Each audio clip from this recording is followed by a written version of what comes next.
February 1959. The Siberian winds howled like a hungry wolf across the desolate, snow-choked expanse of the Ural Mountains. This was a wilderness unforgiving, a place where the sun was a reluctant visitor and the cold bit with predatory teeth. Yet for 9 experienced ski hikers, led by the charismatic Igor Dyatlov, it was the ultimate challenge, an adventure whispered about in the warm, bustling common rooms of the Ural Polytechnic Institute. They were young, full of the kind of boundless optimism only youth can truly possess, and fueled by dreams of conquering the formidable peak of Otorten. Their journey began with a burst of youthful exuberance. Journals filled with jokes, sketches, and philosophical musings chronicled their daily grind. They documented every arduous climb, every blister, every shared laugh around a crackling fire. The initial days unfolded with the rhythm of seasoned mountaineers, the rhythmic crunch of snowshoes, the biting wind on their faces, the endless white vista. They were pushing their limits, embracing the brutal beauty of the subarctic. Then came the first subtle deviation.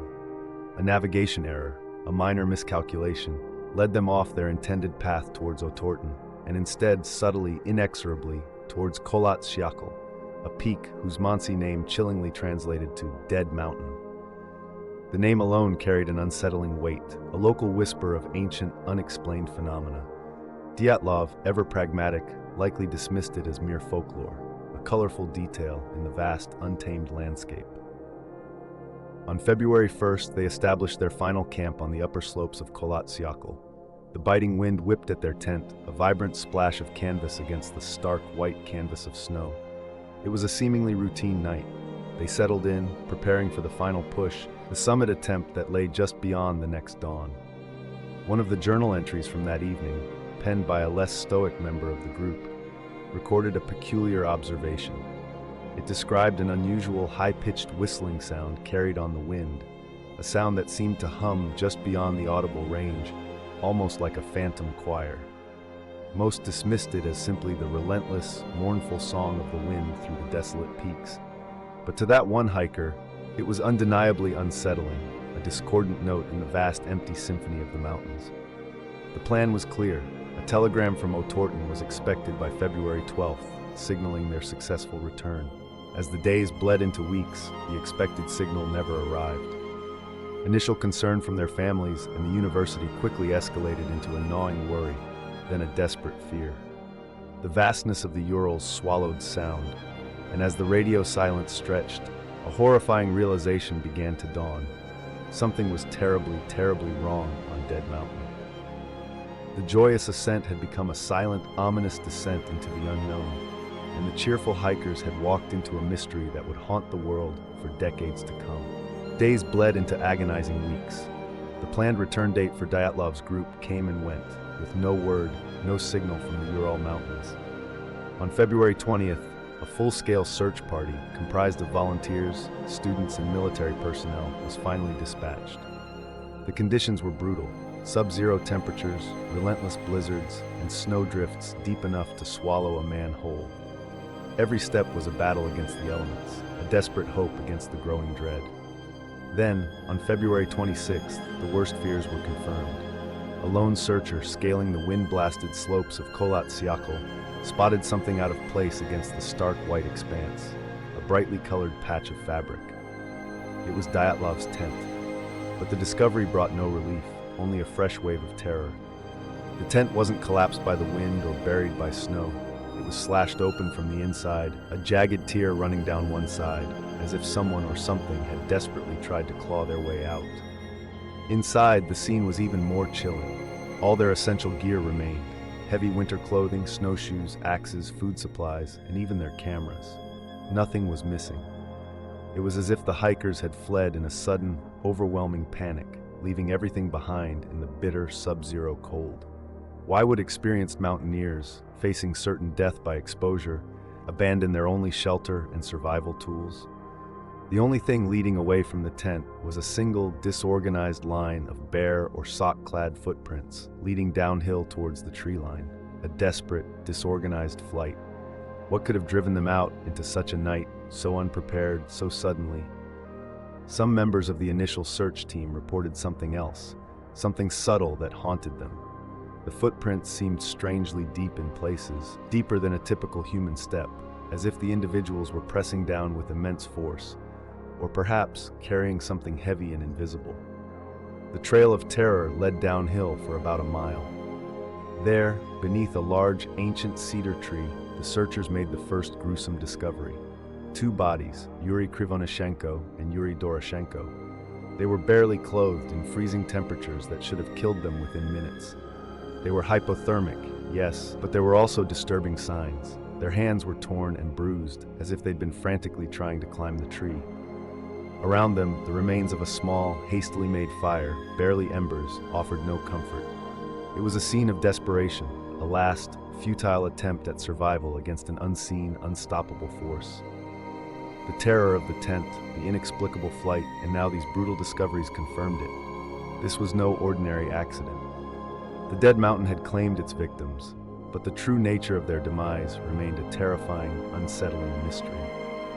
The horrifying discoveries at the cedar tree were just the beginning. As the days dragged on, the relentless search continued, pushing further up the unforgiving slope of Kholat Syakhl, following the faint, desperate trail away from the tent. Days turned into a week, each hour digging deeper into the chilling mystery. Then, more bodies emerged from the snow, a grim procession of the dead.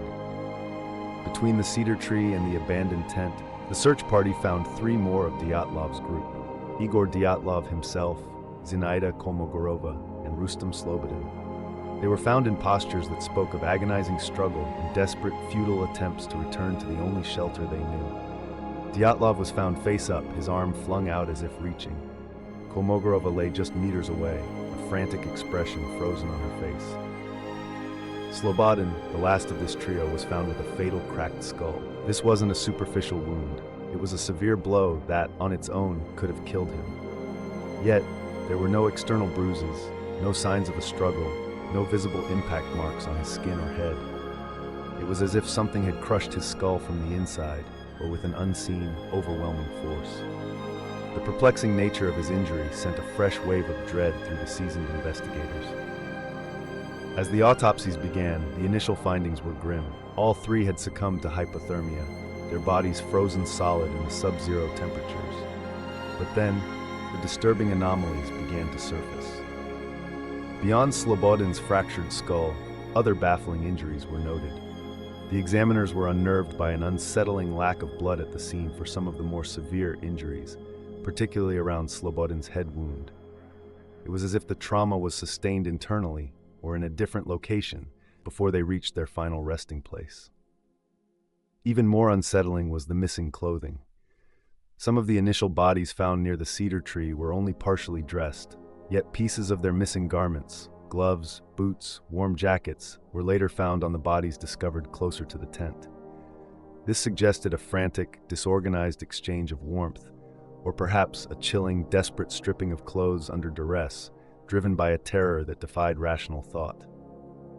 Amidst these grim discoveries, a roll of film was recovered from one of the cameras. When developed, it revealed strange, blurry images taken in the dark, some appearing to be flashes of light, others indistinct figures against the snowy backdrop. But one frame, almost imperceptible, was a grainy, distorted shot taken from the final campsite. It seemed to show a large, distorted shadow looming on the distant ridge line, just before the final frames abruptly turned to black, as if the camera had been dropped or destroyed in the instant of capture. This single, terrifying image, so blurry yet so ominous, hinted at something vast and terrifying watching them from the mountain. And then, the military arrived. Uniformed personnel and unmarked vehicles suddenly appeared in the desolate search area, their presence stark against the white landscape. They immediately cordoned off the site, taking control of the investigation. Their questions to the searchers were unusual, often focused on details the civilian rescuers couldn't provide. This sudden, heavy-handed intervention, along with the increasing secrecy surrounding the investigation, immediately raised suspicions. It felt less like a search and rescue operation, and more like a carefully orchestrated cover-up, hinting at a state secret, a truth far more terrifying than a simple, natural disaster. The chilling discoveries continued, even as the Soviet military tightened its grip on the investigation, limiting access and sharing less and less information. Weeks turned into months, and the relentless snows of the Ural Mountains clung stubbornly to their grim secrets. It wasn't until May 4th, over 3 months after the initial incident, that the final, most disturbing pieces of the puzzle were unearthed. Buried under a massive drift of deep snow in a ravine, about 75 meters deeper into the forest from the cedar tree, the last 4 bodies of Dyatlov's group were found: Nikolai Thibault-Brignoles, Lyudmila Dubanina, Semyon Zolotaryov, and Alexander Kolevatov. The condition of these bodies was beyond anything the investigators had encountered so far. It was horrifying, almost indescribable. Thibault-Brignoles had a severely fractured skull, similar to Slobodin, but even more devastating. Dubanina was found with her eyes and tongue missing, a grotesque mutilation that defied any rational explanation. Both Dubanina and Zolotaryov had multiple broken ribs, as if they had been subjected to immense crushing force. These were catastrophic internal injuries, the kind seen in high-impact car crashes, yet there was no external bruising or signs of impact on their skin. No rocks, no blunt objects, no visible signs of what could have delivered such devastating trauma. Forensic experts were utterly baffled by the sheer force required and the clean nature of these internal injuries, as if the bodies were subjected to an unimaginable, focused pressure that left no external mark. The sheer unnaturalness of it sent a cold dread through even the most hardened medical examiners. And then there was the radiation. High levels of radioactive contamination were detected on the clothing of Dubanina and Kolevatov. This inexplicable detail immediately raised alarm bells, hinting at something far, far beyond a simple natural disaster. Was it residual from some unknown source? A covert military test?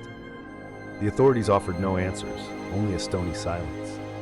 To add to the bizarre anomalies, the bodies exhibited an unusual discoloration, described by some as a tanned or orange-brown hue, not typical of normal decomposition or exposure. One of the medical examiners later spoke of a faint, almost metallic odor clinging to the bodies, subtle but persistent, that he couldn't quite place. The pressure to close the case became immense. The Soviet authorities, particularly keen to avoid any scandal or questions of military involvement, swiftly moved to control the narrative. The investigation was abruptly closed, and a vague, utterly unsatisfying conclusion was issued. A compelling natural force had caused their deaths. All investigation materials were immediately classified, access was severely restricted, and any further inquiry was vehemently discouraged. This heavy-handed secrecy, more than anything else, fueled decades of speculation, conspiracy theories, and a profound sense that the official story was a deliberate, chilling lie. The truth of Dyatlov Pass was buried deeper than the snow in that ravine, shrouded in official silence, leaving the world to grapple with an enigma that defied all logical explanation. Decades have passed since the chilling events of February 1959, yet the Dyatlov Pass Incident remains one of the world's most enduring and profoundly unsettling cold cases. The official conclusion, a compelling natural force caused their deaths, satisfies no one. It's a bureaucratic shrug in the face of abject horror, leaving a multitude of conflicting facts to gnaw at the public imagination. Theories have emerged, swirling like the snow on Kholat Syakhl. Was it paradoxical undressing, a known phenomenon of hypothermia, where victims shed clothes as their bodies desperately try to regulate temperature? It might explain the lack of clothing, but it offers no answer for the crushed skulls or the broken ribs. What about a violent katabatic wind? A rare, powerful downdraft unique to mountainous regions. It could certainly tear a tent, but how could mere wind inflict such catastrophic internal injuries without leaving a mark on the skin? And the theory of infrasound, a low-frequency sound capable of inducing panic, nausea, and disorientation? It could explain the sudden, barefoot flight from the tent, but it still leaves the brutal physical trauma unaccounted for. Then, there are the far darker, more sinister hypotheses. Could it have been a secret military test gone horribly wrong, explaining the high levels of radiation on the clothing and the swift, heavy-handed cover-up by the Soviet authorities? An encounter with the Mansi people, the local indigenous tribe, was briefly considered but quickly disproven. Their reputation for peaceful coexistence and respect for the land spoke against it. What about something cryptid, something primal and unknown lurking in the desolate mountains. Perhaps an encounter with a local Yeti legend that turned deadly. Or, the most unsettling thought of all, were the hikers caught in an inexplicable interaction with UFOs or something truly alien? A force beyond human comprehension that left behind a trail of death and utter bewilderment. Years later, an anonymous retired Soviet official, his voice strained and hesitant, in a rare, unrecorded interview, cryptically mentioned atmospheric anomalies and tests in the region around that time, before abruptly retracting his statements, citing national security. The words hung in the air, a chilling ghost of a confirmation. The image of the slashed tent, the desperate barefoot scramble down a frozen slope, the inexplicable internal injuries, and especially Lyudmila Dubinina's missing tongue. These details are etched into public consciousness, forever linked to the chilling enigma. The Dyatlov Pass Incident serves as a terrifying reminder that even the most experienced individuals can be utterly overwhelmed by something that defies explanation, something lurking in the world's most isolated and unforgiving places. The pass itself has become a haunting monument, a pilgrimage site for those obsessed with the unsolved. The story of the Dyatlov group isn't just a historical tragedy, it's a terrifying testament to a compelling natural force that perhaps wasn't natural at all. It's a profound mystery that continues to defy all logical explanation, forever shrouded in the cold, silent depths of the Ural Mountains.